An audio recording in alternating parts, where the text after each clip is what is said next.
In the unknown side of Yu-Gi-Oh, we'll look at cards that don't necessarily fit the theme of other videos and highlight them for a number of different reasons. And today's episode is more true to how this series is really meant to be, just being a mishmash of random cards. Starting us off, we have Clear Vice Dragon, a level 8 Dark Dragon monster with question mark attack value and 0 defense points. Clear Vice has 3 effects. 2 are pretty minor, but 1 is what makes Clear Vice one of the more unique cards in Yu-Gi-Oh! The first effect is that it's unaffected by Clear World, which I'll explain in a bit. The other minor effect is that if it's destroyed by a card effect, you can instead discard 1 card. Lastly, and what makes Clear Vice such a unique card, is that if Clear Vice Dragon attacks, the attack of Clear Vice becomes equal to double the attack of the target during damage calculation only. So essentially a much scarier version of Divine Serpent Ke, and not the broken anime version with infinite attack points. The Clear archetype is probably the smallest official archetype in the game, with only 2 cards involved in the TCG. There's of course Clear Vice Dragon, and then the field spell Clear World. This field spell is based on the attributes of whatever monster's on the field, which is a really unique effect for a field spell.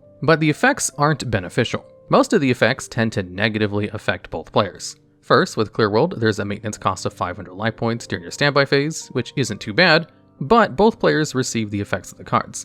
So let's go over each of the attributes and see what the effects are associated with them. Starting with Light Attribute, which if they control a monster with a Light Attribute, you have to play with your hand fully revealed. There are few cards in Yu-Gi-Oh! As a whole that reveal your hand, and normally they're just for a turn. For Dark Attribute monsters, the downside is that if you control 2 or more, you can't declare an attack.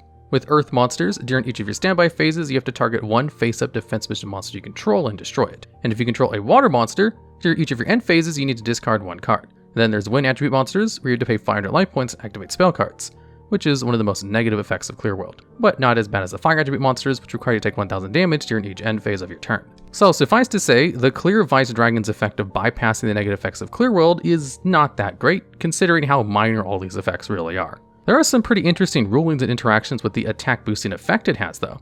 The Wicked Avatar, which has the effect to change its attack and defense value to be the highest in the field, plus 100, surprisingly, Clear Vice Dragon would win a train if it attacked into the Wicked Avatar. Clear Vice Dragon's attack would become double that of the Avatar, rather than an endless loop of attack doubling. Similarly, if your opponent activates Honest, there are also some fun rulings. Honest has the effect that during the battle phase, you can discard it to have the monster gain attack points equal to the attack of your opponent's attacking monster. Again, Clear Vice would win the trade if your opponent activates Honest when Clear Vice attacks into them.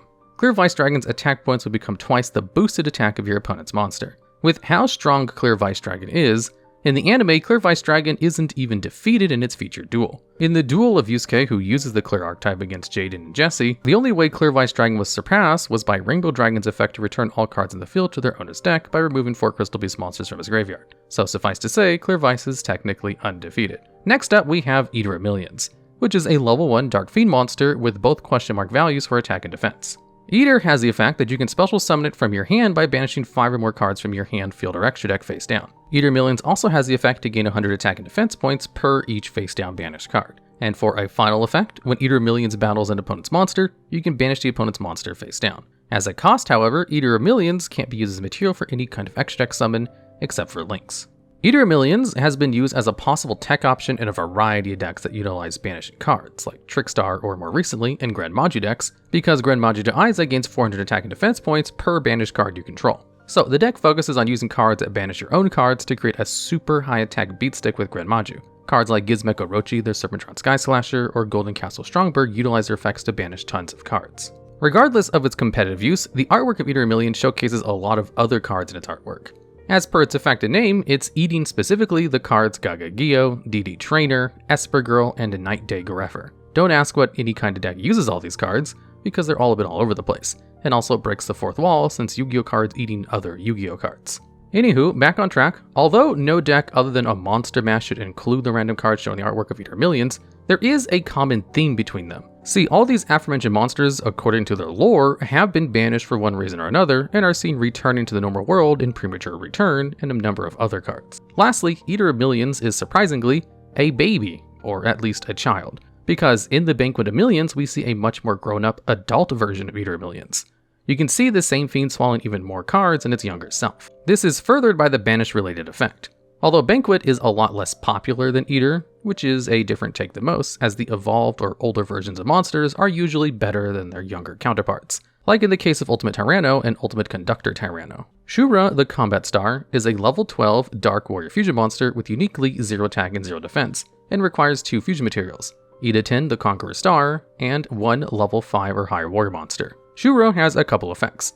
First is that during the battle phase, as a quick effect, you can reduce the attack of all monsters your opponent controls to 0. Then, Shura's second effect is that during damage calculation between any two monsters, you can make each battling monster gain attack equal to its own level times 200 during that battle only. The last effect of Shura is that if it's destroyed by opponent's card, so either battle or card effect and sent to the graveyard, you can special summon a copy of Ida-10 the Conqueror Star directly from the extra deck, but the summon is counted as a fusion summon. As it's in its name as a combat star, the specific battle-focused effects of Shura is certainly one of the more unique effects in Yu-Gi-Oh!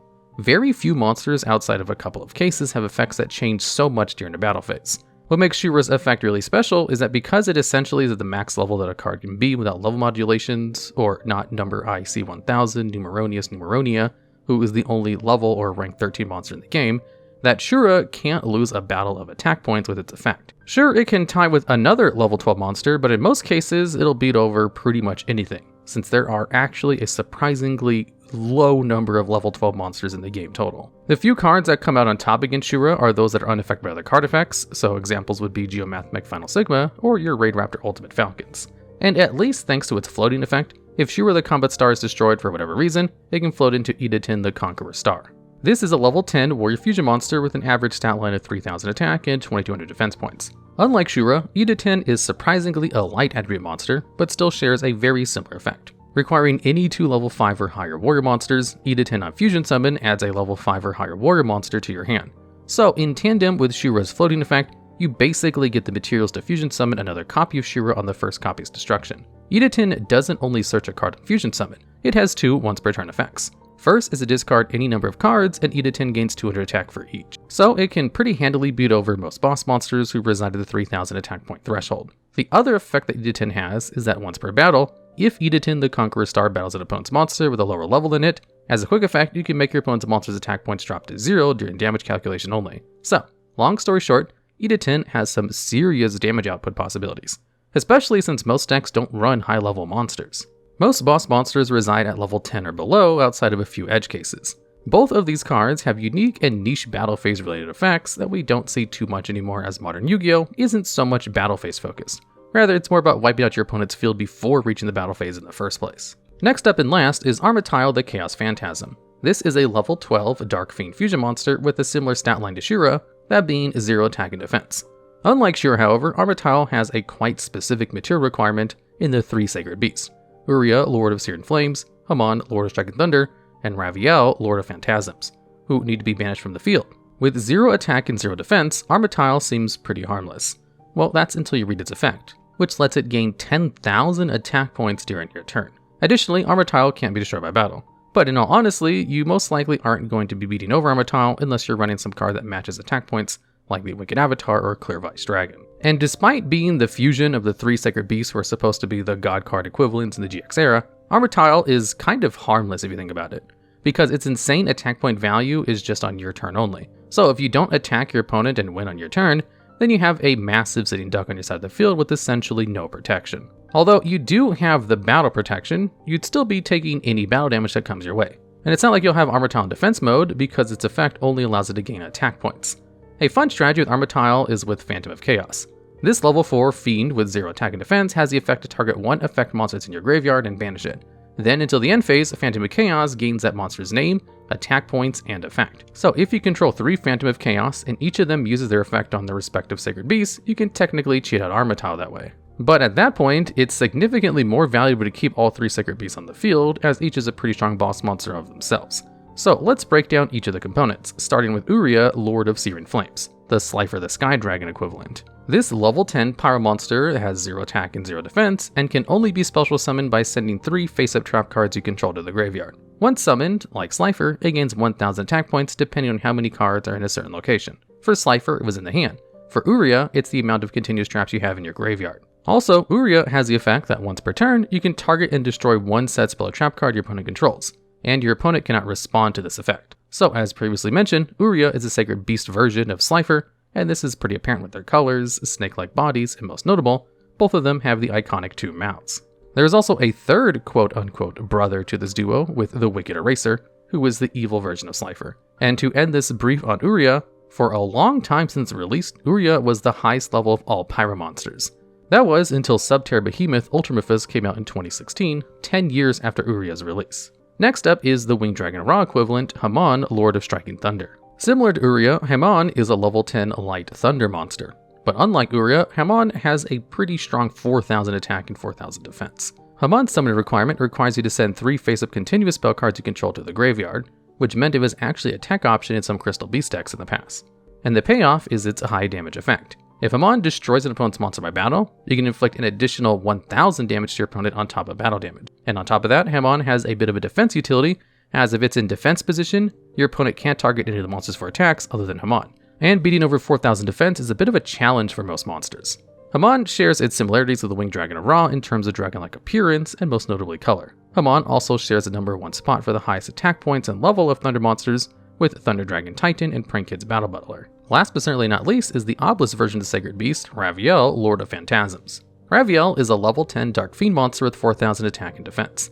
Unlike the other Sacred Beasts, Raviel is most like the god card that it's based on, requiring 3 tributes. But rather than any 3 tributes, Raviel needs 3 Fiend monsters specifically. The payoff, however, is a 4000 attack beatstick. See, Raviel has the effect that each time your opponent normal summons a monster, you get to special summon a Phantasm token, which is a level 1 Dark Fiend monster with 1000 attack and defense.